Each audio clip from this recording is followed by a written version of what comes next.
From UFOs to psychic powers and government conspiracies, history is riddled with unexplained events. You can turn back now or learn the stuff they don't want you to know. A production of iHeartRadio.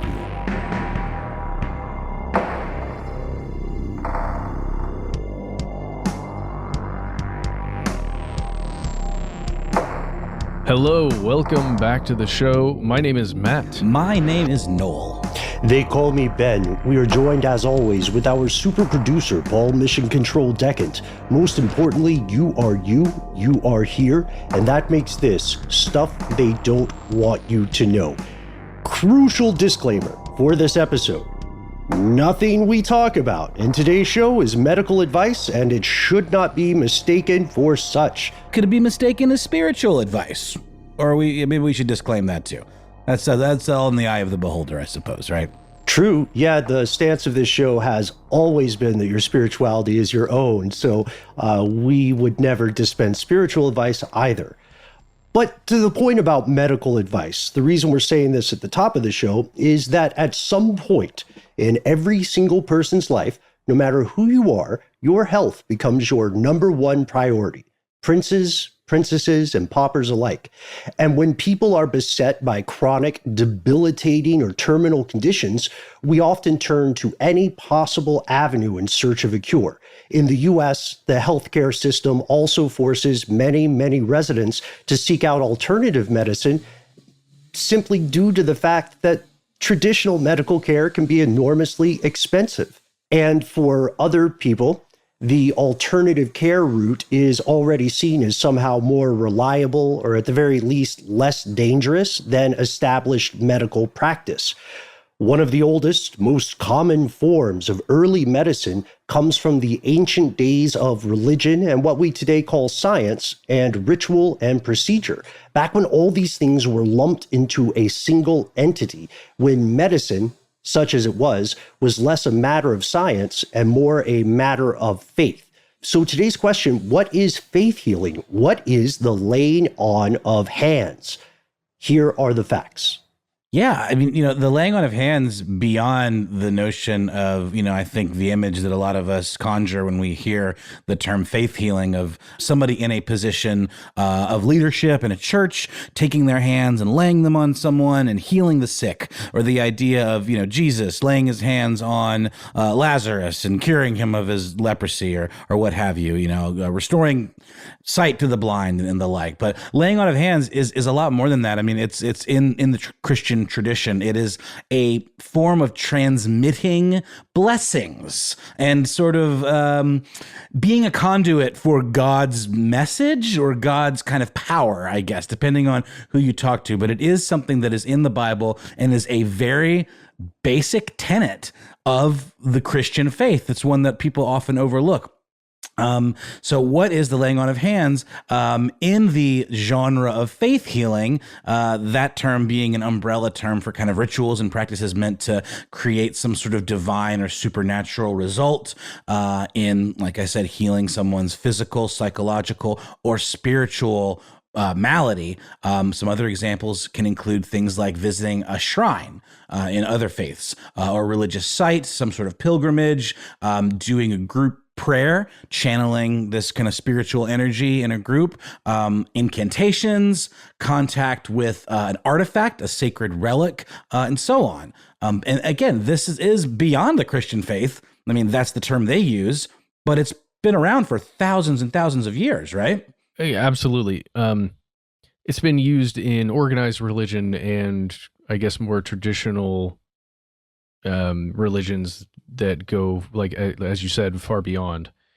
The concept of laying on hands or some kind of spiritual interaction that is manifested through a physical touch, it doesn't necessarily mean healing, or it isn't always restricted to healing. There are some other things that action has been used for. For instance, in Judaism, the semikah is an action of ordination. That's it's not necessarily like physical healing, but some type of blessing that can be bestowed upon somebody. It can confer like that blessing from one to another, or even the authority that one person holds to give it to another. It's pretty interesting stuff. You can find references to this in Numbers 27:15 through 23. And in this story from the Bible, Moses gives his power essentially to Joshua through this action. It's pretty interesting. Oh, it's all another verse in Numbers 11:16 through 25. Moses then has a group of 70 elders around him, and through this action, again, I'm probably pronouncing it incorrectly, but Semicha, he ordains them with his powers. But he does not heal them, to your point, right? This is a conference of authority. And although, one of the most important myths to bust here is that conflation of faith healing with Christianity. It occurs in Christianity, but that doesn't make it Christianity in any way special. Because of our association with Christianity in the West, our most apparent examples of faith healing come from that spiritual system. So various Christian denominations have practiced laying on hands, both as an act of faith healing and also, to your point, Matt, as an act of conferring some sort of authority, ordaining someone. In multiple New Testament passages, laying on of hands is depicted as just that, an act of ordainment.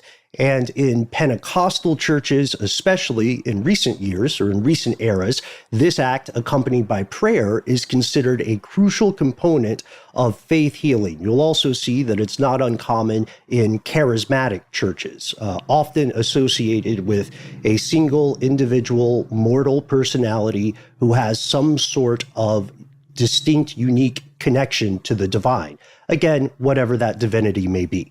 Yeah, and it certainly takes on kind of a theatrical quality, when you are this very charismatic individual that's, bringing someone up onto the stage to perhaps cure them of some malady, and witnessed by your congregation, and it creates this kind of fervor and kind of works people up into, a frenzy oftentimes. So it is sort of used in that way, especially in modern day. But, we see it all the time in history and these kind of big tent revival kind of church services that would do just this. And it would be a matter of an individual, a single kind of leader having this very specific ability that was believed in by a congregation. And perhaps there were skeptics on the fringes or on the outside of that group, but the folks that actually follow this individual around would have believed that what they were seeing was the work of God being done or kind of funneled through this one person. Yeah. And we see this in cultures across the world, across the timeline of human history.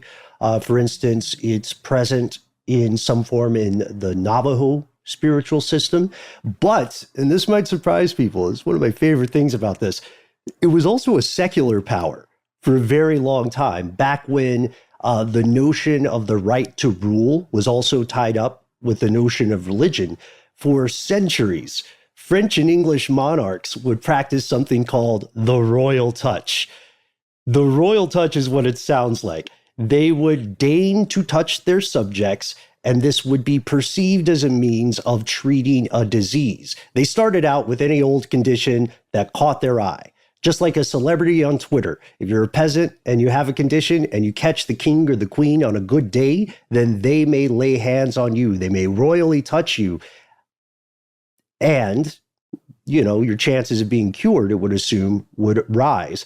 However, from about the 16th century on, these monarchs began to focus on a specific ailment, scrofula, which was also at the time known as the king's evil. Ooh, I love that name. Well, I mean, it's another example of the power of belief. I mean, because a lot of these monarchs, they operate under this principle that their power came from God, and so therefore they were like the hand and the voice and the, mandate of God on earth. And a lot of their subjects believed that too. So scrofula, Ooh. What be thee, you might AKA ask? the scruff. Or the king's evil. Well, it's pretty cool to look into it because it's actually a really early version of perhaps marketing. Hey, Edward Bernays wasn't involved this time. You know, I'm so glad that you said that, Matt. And a little piece of me hopes that Bernays was at least aware of this brilliant con. And I'll call it a con. This may be a controversial episode. Oh, Hey, yeah. shoot me. Rim shot. Yeah. So you're right. They focused on this specific thing, this specific condition. Its dressed up name when it goes to fancy parties is tuberculosis cervical lymphadenitis, the king's evil, as we said. The thing about this condition, tuberculosis cervical lymphadenitis, if you want to search it to your heart's content, is that you'll find it rarely leads to death. And it often, even back then, would go into remission seemingly on its own. So, and this is very important later, the royal touch appeared to cure the condition. Unlike paralysis or blindness, conditions that could be easily discerned just from looking at someone, this was something that, you know, the person who is suffering from the affliction would be the most aware of. And that's why the royal touch looked like it worked, or just as importantly, it looked like it didn't fail. But like, are these symptoms that were so pronounced that it could be super clear? They're like, haha, and your symptoms have now left you entirely. Or was it so subtle that, well, it worked eventually? You know what I mean? Like, did there need to be a big aha moment? Or was it like, okay, now go home and get some rest and call me in the morning kind of situation? It seems a little more like that. And then they would report back, I'm cured. And then the king's touch was a smashing success or thought of as infallible. Is that kind of the shape of it, Ben? The big physical indication, the most apparent physical symptom is swelling of one or more lymph nodes. So swelling would go up and then it would gradually go down. And some people who had pre-existing or concurrent unrelated conditions would also have things like fever, weight loss, fatigue, night sweats. In other words, a bevy of symptoms that could come from any number of ailments. So worst comes to worst, if the royal touch, if the king's touch has not cured someone of the king's evil, they can always say that they cured that one specific thing, the king's evil. And what's really getting you is leprosy or not praying hard enough. Yeah, well, let's not forget, too, this was a time of very poor medical care. So a lot of people were sick a lot of the time, I would imagine, you know? Yeah. Hey, guys, I just thought of something outside of the healing, just to take a quick detour here. We're talking about the king's touch or the queen's touch or the physical act of someone in royalty touching another person. Connecting that to ordainment, I was thinking about being knighted or, taking up something like that, where you're using a physical thing, a sword, in a lot of cases, some kind of weapon to touch another to then send the powers that you already have into that other person. That's right. Yeah, and symbolically show that you are the difference between their life and their death. Not for nothing is it a sword. Right? That's right. So the weird thing is this sounds like an historical footnote, right? One of those other kind of obscure things that are fun to hear about. The last known example of the royal touch occurred as recently as 1825 at the coronation of the French King Charles X. And then after that, these superpowers of monarchy sort of fade away. And it's good to know that they faded away if you're a fan of medicine, but if you're a fan of folklore, it's a little bittersweet to see them go. You know, they went the way of the dodo, along with other royal superpowers like the ability to craft magical curative objects, or of course, the ability to exorcise demons, because you see, science becomes the new kid in town. Well, yeah, but even like things like we've talked about previously, like unicorn horns being ground up, or like what they thought were unicorn horns, which are actually like narwhal tusks that were traded by the Vikings. That was something that even the royals believed in, pretty heavily. And they would have like scepters made out of these things and these like magical objects, which is interesting to me because if there was this emphasis on the royal touch being so powerful, how come they couldn't use it on themselves? It's a good question. That was probably the moment in court where a philosopher got kicked out. Oh, we don't want to hear that. We don't want to hear any of that. And exactly. But then, thankfully, science did sort of supplant a lot of this stuff. So what does science have to say about this whole concept of imparting power or healing to others just through physical touch? Well, I mean, the scientific community in the modern day largely, vast majorityly dismisses faith healing as being a thing. They say that it's pseudoscience. I mean, that's just kind of the stance, right? That's the way it's going to be, and in the way it has been for quite a long time. But there are many others in the world, from true believers to people who are even more skeptical. They do object to this concept of it being complete pseudoscience. There are people, I would say, kind of like me. I don't want to put myself too deep into this camp early on in this episode, who think there might be something to it, to that physical connection of cells, atoms together that could do something, right? And people who believe this a little more, they argue that faith healing should be viewed as a spiritual practice in itself, and that is it. It is a spiritual practice, right? And the concept of using faith healing or believing in faith healing or accepting faith healing has nothing to do with science and scientific claims. It should be treated as a matter of faith, and that's it, period. But it's no surprise that this practice is still really popular, and there are things that have grown out of it. Different kinds of faith, different kinds of touching or almost touching. I'm thinking about Reiki, where there's almost touching. It's the same kind of physical act without the physical touch. Or think about this. I'm a televangelist. Put your hand against the screen. Especially Pray in with the time me, of Corona. and you will be healed.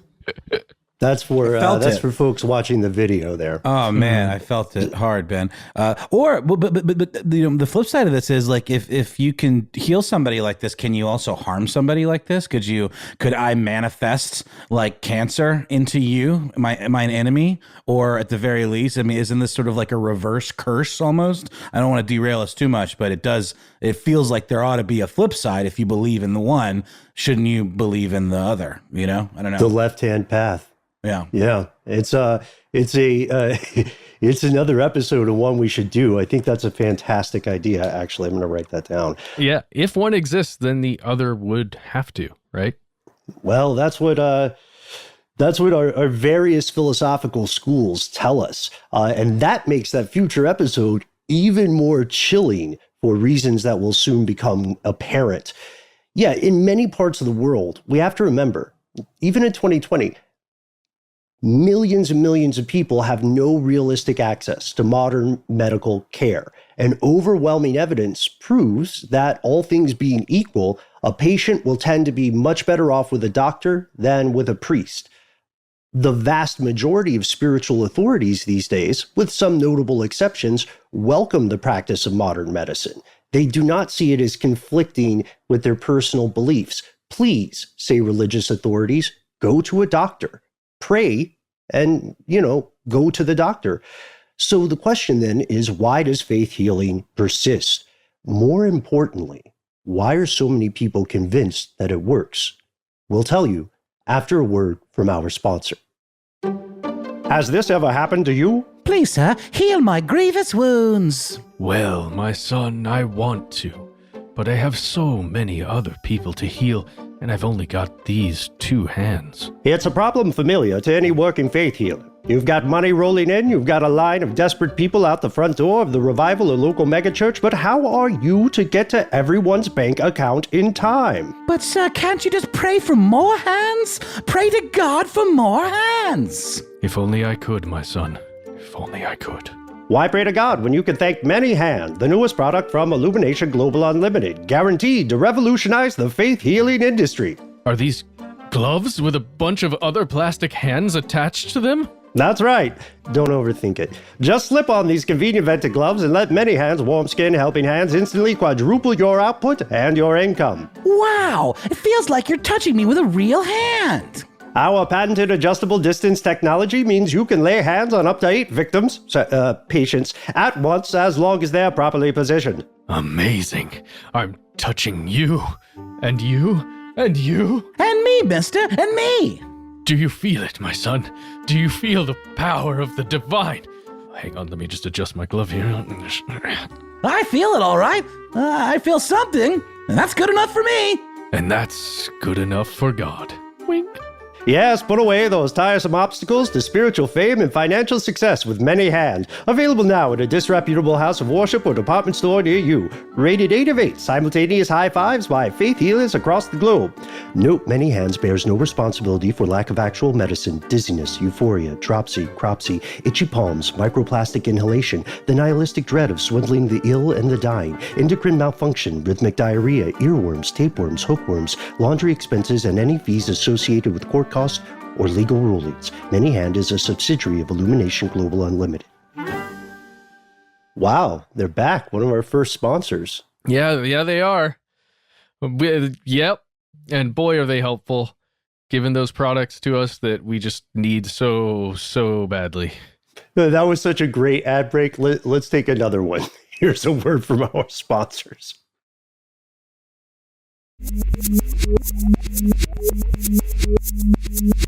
Here's where it gets crazy. The answer about whether or not faith healing works and laying on hands is not as clear cut as we might like to think. Science has proven that physical human contact and, yes, in some ways, even the process of laying hands on people may have genuine medical benefits. That is a very, very bold claim, but it's maybe not as crazy as it sounds. I actually have first-hand experience with this because it appears that the laying on of hands, the physical touch, is crucial, absolutely crucial to early childhood development. If you're a parent, you may have experienced this. I certainly did. You've probably had multiple conversations early on after having your child, before having your child, perhaps, talking about the importance of something called skin-to-skin contact. And, there is a lot of misinformation out there that you can find on the internet and in so many books about babies. There's so many of those.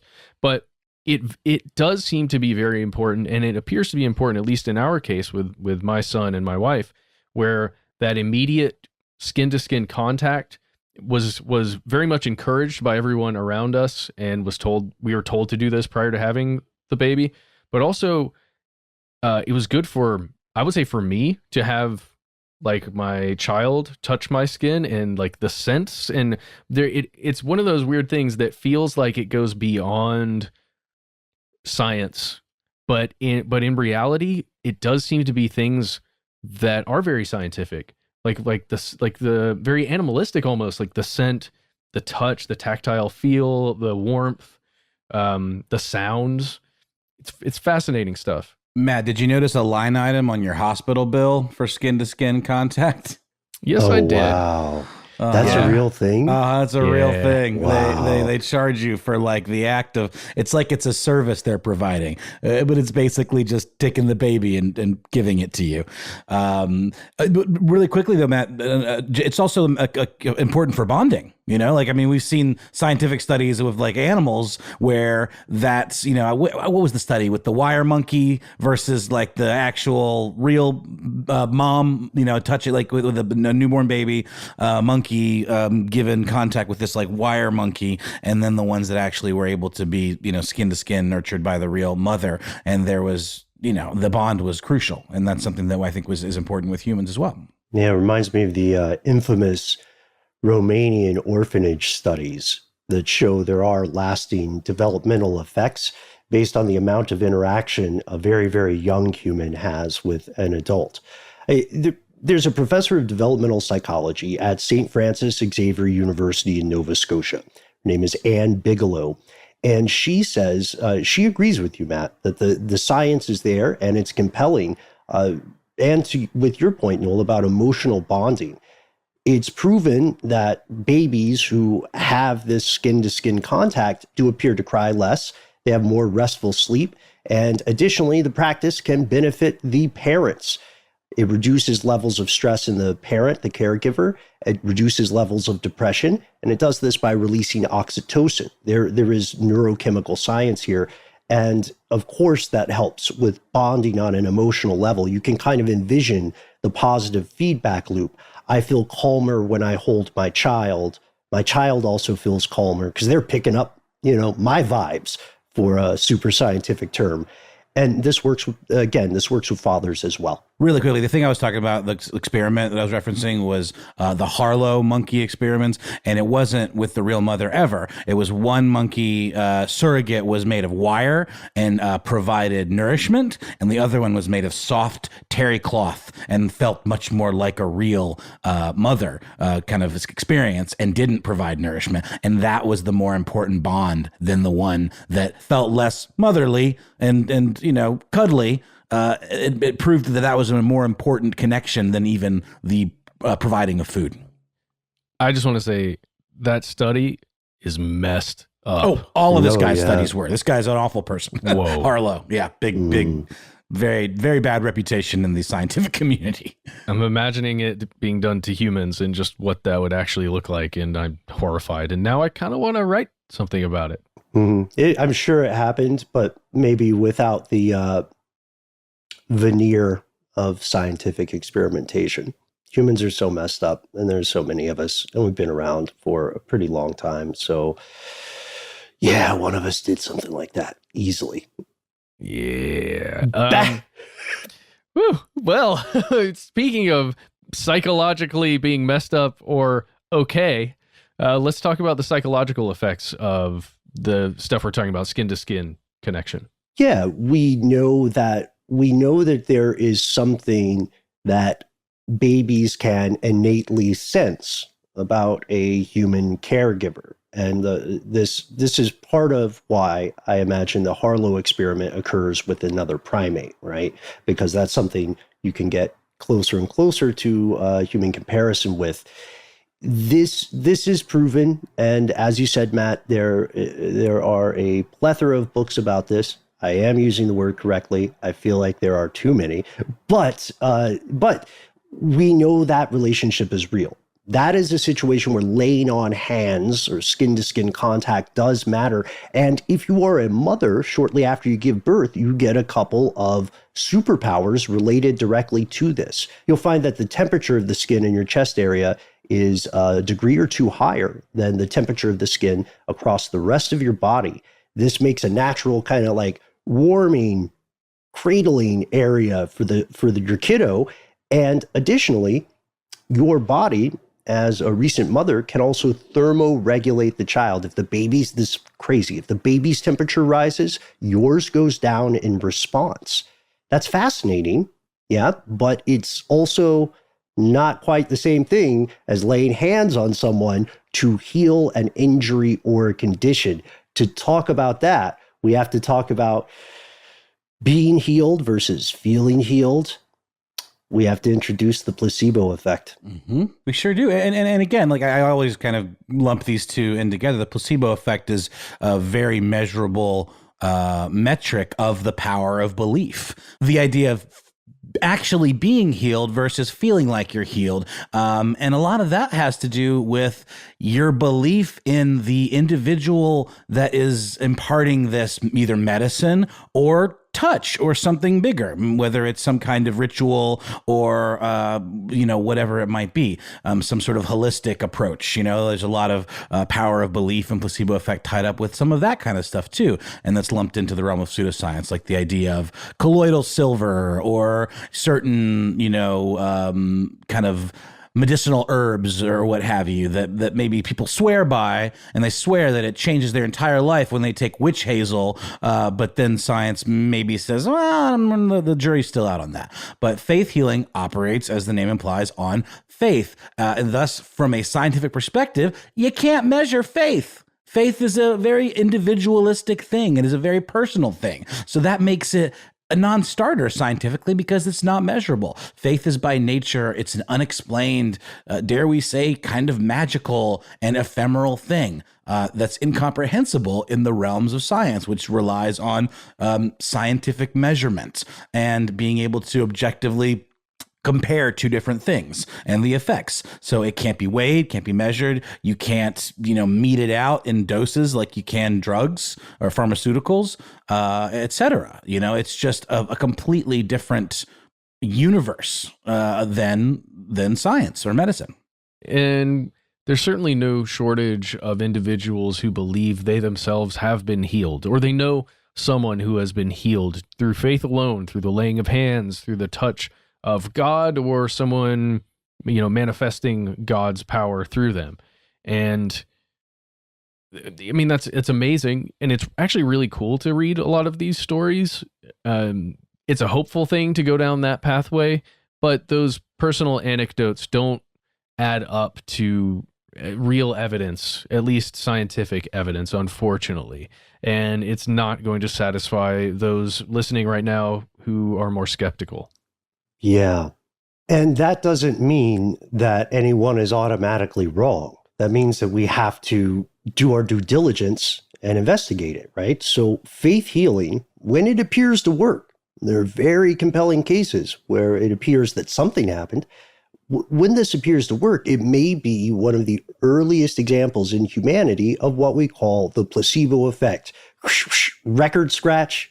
Some of us listening today may think that calling something the placebo effect is the same thing as dismissing it, but this could not be further from the truth. And Paul, edit me here. Here is the crazy part. Placebos are proven to work in about 30% of patients. You can find more research on this cited in a How Stuff Works article, how the placebo effect works. This means that the simple act of taking something on a doctor's recommendation is more similar to taking the advice of a religious figure than we may want to think in the modern day. You get a sense of well-being. You get what's called subjective verification. And some research indicates that the placebo effect may indeed go beyond the psychological realm, inducing or inciting a physiological response. It's crazy. It's super crazy. And just to double back to what I brought up earlier, the idea of like, what's the opposite of faith healing? And this is for another episode. I just wanted to point out placebo effect does have an opposite, and it's called the nocebo effect. And that is a detrimental result of an inert substance based on belief. So, you know what I mean? I really think that those things do go hand in hand with this. And I'd love to explore that in conjunction with the idea of a curse or imparting some kind of malady or negative effect to somebody, through touch or or suggestion, right?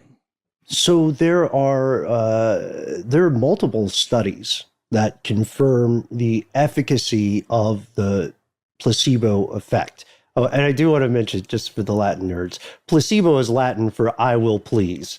So it means your doctor is just like convinced that you will feel better, even if they don't believe you have a real condition, if they give you sugar pills. That's one of the common examples. But a study conducted by researchers at the UCLA Neuropsychiatric Institute in 2002 gave two different groups of patients experimental antidepressants, and they gave a third group a placebo.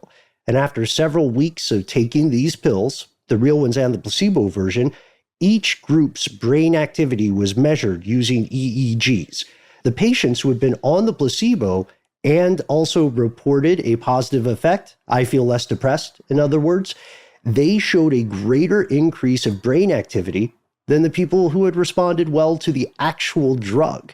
The activity also occurred in the prefrontal cortex. That's important because it suggests to us that the brain isn't necessarily being fooled by a placebo after all. Instead, it's responding to this placebo in a different way than it would respond to an actual drug. Or maybe that drug was just garbage. That antidepressant was just a depressant. Yeah. I don't know. Maybe it was. Yeah.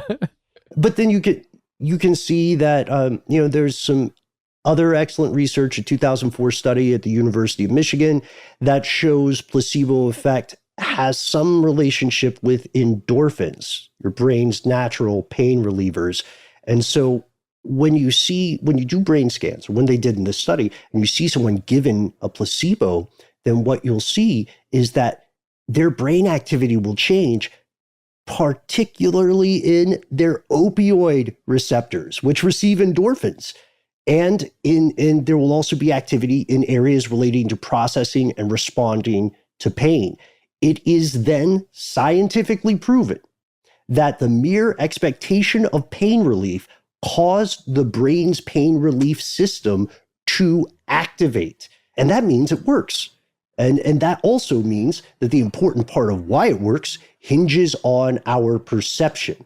The nature of the placebo doesn't matter. You know what I mean? There is no curative spoon to bastardize the matrix. So long as the patient has some sort of faith in the individual administering the treatment, or more importantly, in the process of receiving the treatment, then a pill is the same as a palm. So we have a scientific case for how this process could, in some instances, work. It could function. But when we talk about faith healing, we also have to address a darker, more controversial, more disturbing aspect of the practice, which we'll do after a word from our sponsors.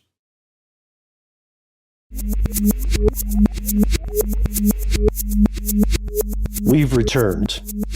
And as we continue delving down, we're reaching the rotten root of the controversy surrounding faith healing. Make no mistake, this involves real-life conspiracy, not theories, no guesses or speculation. Proven conspiracies that are both dangerous and ongoing, perhaps in an area near you.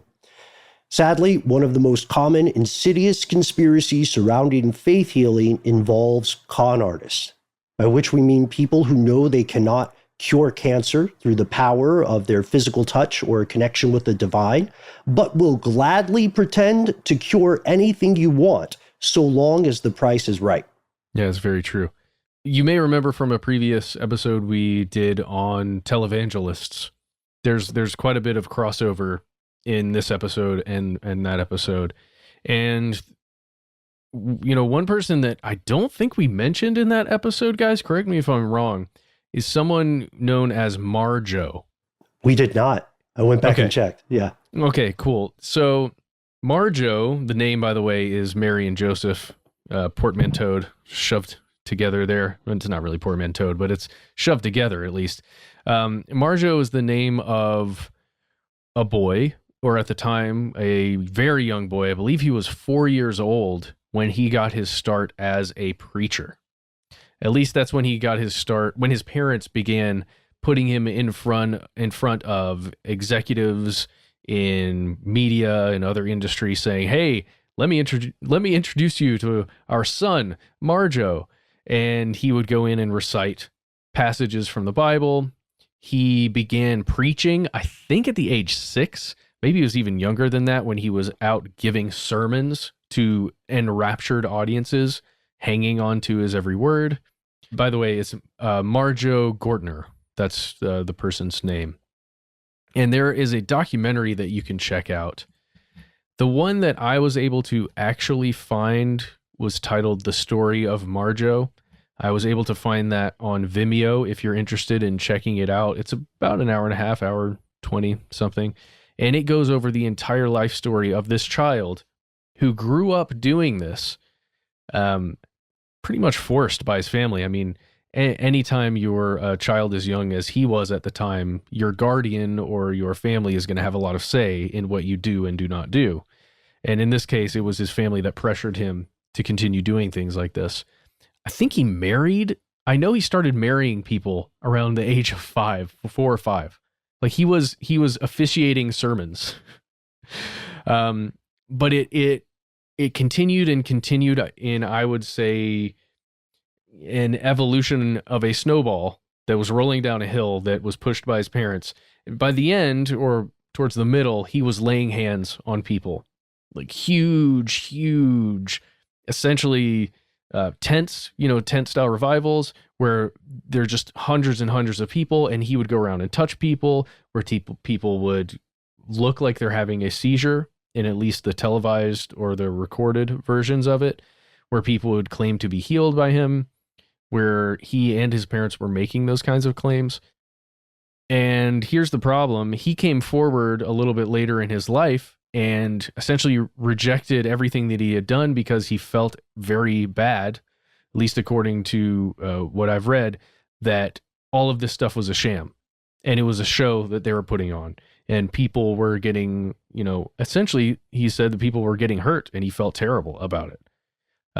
Anyway, there's more we could talk about, and might even be a whole episode, but fascinating stuff. It's one example of how this can go wrong, how the concept of faith healing can be used by someone or a group of people to just get money from others. Mm-hmm.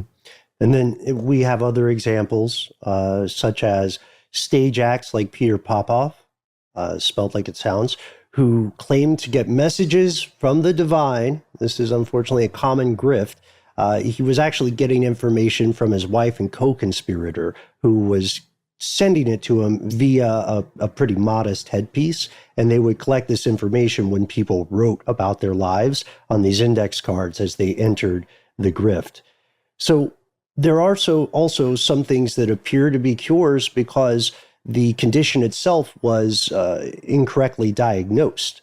So the actual medical condition went away on its own over time, but now the healer is able to take credit for the miracle, which happens a lot with the unscrupulous. Some deadly serious conditions, furthermore, like multiple sclerosis or cancer, can go into remission for months or years at a time for reasons that we don't fully understand. However, the healer will still be there front and center to claim responsibility for, yet again, something that they didn't do. And should the condition return, the healer is long gone. Maybe they'll performatively pray for their victim if it comes up in conversation, right, on the way to another grift. And I know maybe the language I'm using is strong here, but if you are doing this to people and you know that it does not work, then you are a terrible person. These swindlers rely on what's called subjective validation. The idea that because I feel this is true, it is true, right? And my certitude is of a higher priority and value than any objective evidence presented. It reminds me of what we were talking about at the beginning of the show, the whole King's Evil thing. But if that came back, it's the king. You would never call that into question, right? But it's the same situation where that particular malady, I can't remember the long form, but the King's Evil was the kind of shorthand, had a tendency to disappear on its own, or at the very least, some of the symptoms would go into remission. So this is a much more, specific grift than that, but kind of relying on the same principle, right? Yeah. And the process has been ironed out so that it can work even if you aren't royalty. Think about it. The people are self-selecting, right, for a hopeful, positive outcome. That means they're pre-selected to validate what they're told is happening. Additionally, unlike a medical appointment, there's not going to be a follow-up. They're not going to check back in on you after they blow through town. That makes it easier to sweep victims under the rug. And of course, as horrific and inhuman as this is, if there is an obvious failure that you can't, sideline or you can't sort of negate or diminish, then you as a faith healer have one super move. You can just imply that the victim didn't have enough faith or they didn't follow the procedure you set forth for them. Which is extra punishingly awful because these people, all they have is their belief. So they're entering into this agreement based on their belief, and then you're taking advantage of that. And then when it doesn't work, you're calling their whole basis for existing into question. Can you imagine? If you believed your cancer was healed by a faith healer because of the power of God and your faith in God and this individual, and then it didn't work, and you were told, well, I guess you don't believe in God enough. Well, there is that, and that's awful. That's mind-boggling. But there's also an internal logic to some spirituality. And a lot of it is based on a belief in destiny or, predetermination, or a version of, God, whatever entity has a plan or a map, and we are just following along on this map and this timeline and this story, and our time, when it is our time, is our time, right? So if this faith healing didn't work and the person still passed away, it was just God's plan, or it was when that person was supposed to go, and it doesn't matter if they were going to be healed or if the healing would have worked. It's what God intended. So I mean, all of that kind of works with each other to set the person up that I think we're pretty clearly labeling a swindler here to win. Mm-hmm. Yeah, it's a win-win situation. I would also add to that thread of conversation that the interesting part of that argument is that it means free will at the best takes a very far back seat in the bus of existence, and therefore it would be useless for us to record this episode, but we have to do it because we're not choosing to do so. And the illusion of choice is, it's a big thing in stage magic and all kinds of scams. But you're right. The game is rigged for, again, these unethical faith healers, who I would say are not faith healers because they don't believe in what they're doing. These people are setting up this win-win. Anything bad that happens is not the healer's fault. If for some reason anything good happens, due to any variable, then the con artist can take every bit of the credit.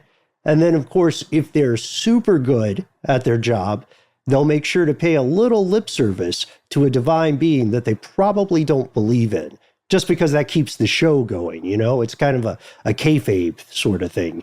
But this isn't to say that there is not science at play. Patients will feel better. The endorphins are churning. This leads to the physiological stuff we outlined earlier. It can be a genuine, albeit temporary, respite. And I think we have to just spend a little bit of time on this. We're being hard on the bad actors here, right? We're being hard on the grifters and the criminals, but we are by no means saying that all faith healers are bad or cynical parasites or credit thieves. In fact, many faith healers are practicing in, good faith. It's true. There are undoubtedly people out there right now, maybe you listening, who truly believe that what they're doing is helping someone. If they are a faith healer, if they're someone who does lay on hands, no matter what the spirituality and belief of that person and the people that they're administering it to, and they believe that, or they at least truly want to believe that because they want to help somebody, and they have the faith and belief in that, in their abilities and the abilities of whatever deity to apply that. So, given what we know about the placebo effect, what we've discussed on this episode and previous ones, depending on the perception of the person that the faith healing is being administered to, the patient, it seems like this practice, laying on hands, could actually genuinely, provably trigger those positive psychological changes in that person. And again, that's why I bring up something like Reiki, where even if it's over a camera, someone like pulling your energy out, right? Having that time and the belief that it's working, it could do something to your brain. It does. Well, it could 30% of the time, right? Or more. In general, though, I mean, like with this whole quarantine situation, I think people are almost downplaying the mental health aspects of what this is doing to people, not having human touch. The ones that are so paranoid about getting sick because maybe they have autoimmune issues or what have you, or they're older, it's really difficult to overstate how important human contact and human touch is for just human beings in general. We're not designed to be isolated in this way. And who knows if just the power of having someone physically touch you in a way that has a meaning imparted behind it, right? That is powerful in and of itself. And it's enough to turn some screws in your brain that could then turn some screws in your body. And maybe it's not actually curing the thing, but it sure as hell can make you feel better. There's even this idea of self-soothing, where if you're going through anxiety or if you're experiencing physiological responses to anxiety, you can just hold yourself, like literally give yourself a hug or stroke your arm if there's no one else around. And that's got proven positive qualities as well. No substitute for having somebody else do it though, right? So I don't know. I think a lot of this is really wrapped up in that, how the power of touch, the power of human interaction, I think is at the core of all of this. And we know that regardless of whether or not you consider yourself a skeptic, there is at least evidence. We've at least built a case of how this stuff called faith healing could impart psychological and physiological changes. It can alleviate pain. Faith healing has a clear scientific path to do that. But we have to remember, alleviating a pain is not the same thing as curing an ailment. And many people who are with full sincerity practicing as faith healers they're not trying to rip people off. They're not trying to harm people. They may in many cases be saying, hey, let's go through this process together. And also let's do that in addition to traditional medical care. You know what I mean? These things aren't always at loggerheads, even though that would make for a more sensationalistic story. A lot of these faith healers, again, not the con artists, the people who really believe in what they're doing, they will say that they are working with powers human beings do not readily understand. And to a degree, that is absolutely true. From everything we know about this process right now, however, it seems that the power at hand, the prime mover here, is science rather than something divine. Agreed. But we can't prove that it's not something divine. No. We can just prove that over the course of history, a lot of people have abused the concept of having divinity or experiencing divinity or channeling it. Yeah, I mean, I like that point because we see here the character of humanity writ large. We see some malevolence, right? We see lack of ethics, but then we also see inspiration, right? We see people trying to help each other, which is one of the most beautiful things this species can do.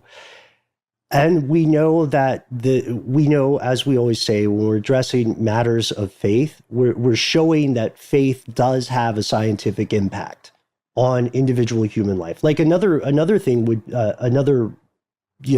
pin to put in this conspiracy board is the fact that strong faith in something can help bolster the human immune system. Your body seems to know when you believe in something. That's maybe a very simplistic way to put it, but it holds true. And we want to hear what you think.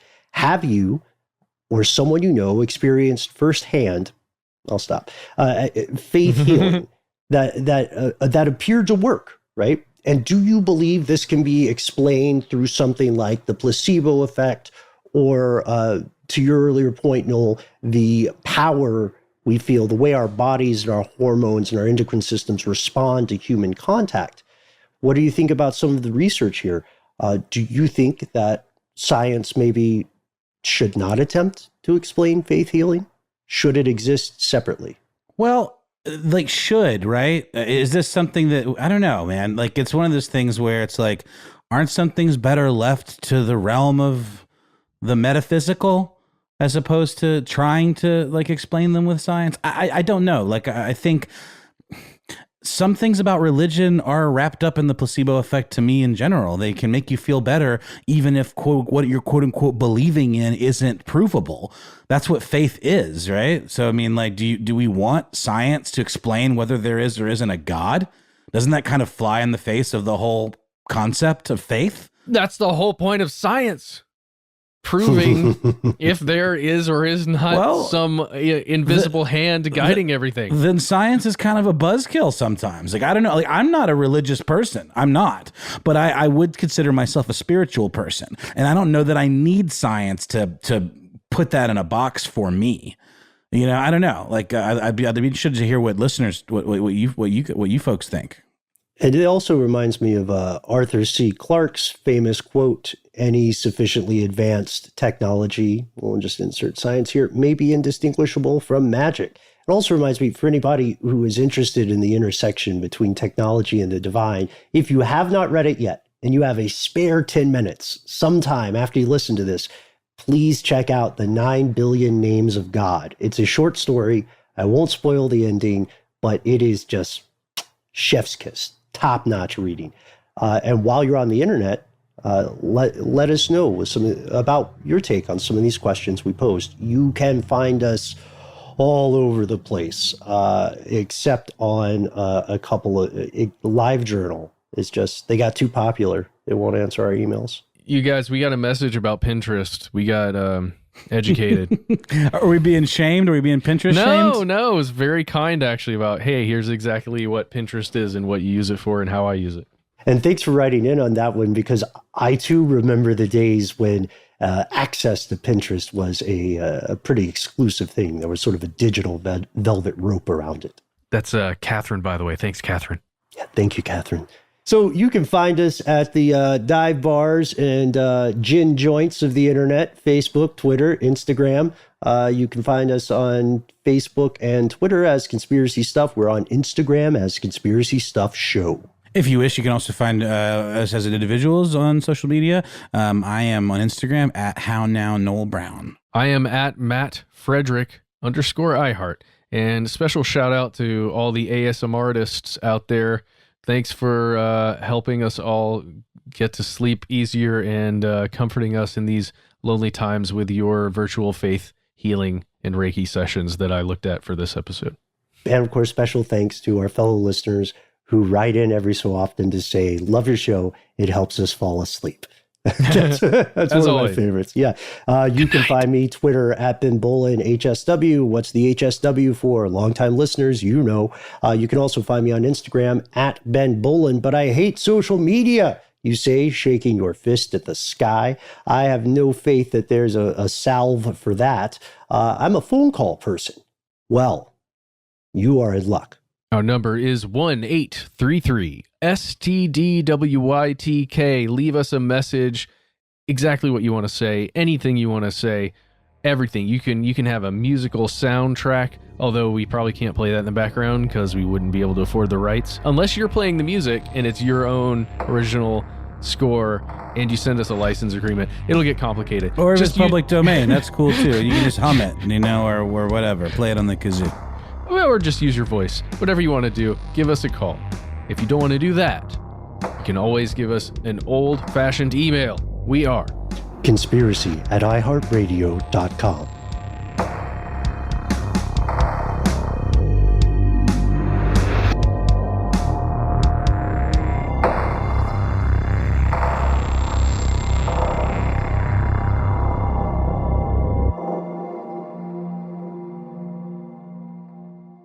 Stuff They Don't Want You to Know is a production of iHeartRadio. For more podcasts from iHeartRadio, visit the iHeartRadio app, Apple Podcasts, or wherever you listen to your favorite shows.